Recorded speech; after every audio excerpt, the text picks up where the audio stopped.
متاع دین و دانش لٹ گئی اللہ والوں کی، یہ کس کافر ادا کا غمزہ خوں ریز ہے ساقی۔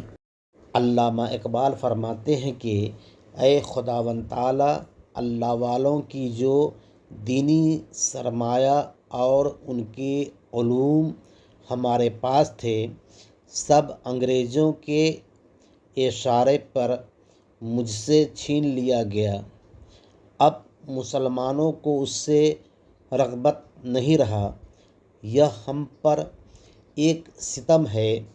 ہمارا مقصد قوم کو ایک فکر دینا ہے جس سے وہ دین و دنیا میں کامیاب ہو جائے۔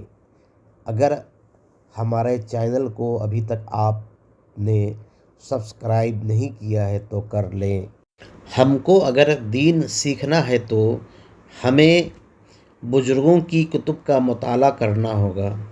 انگریزوں کے اشارے پر اس کے پیدا کردہ گروہ نے ہم کو اس سرمایہ سے دور کر دیا ہے تاکہ ہم قرآن و حدیث کو سمجھ نہ سکیں۔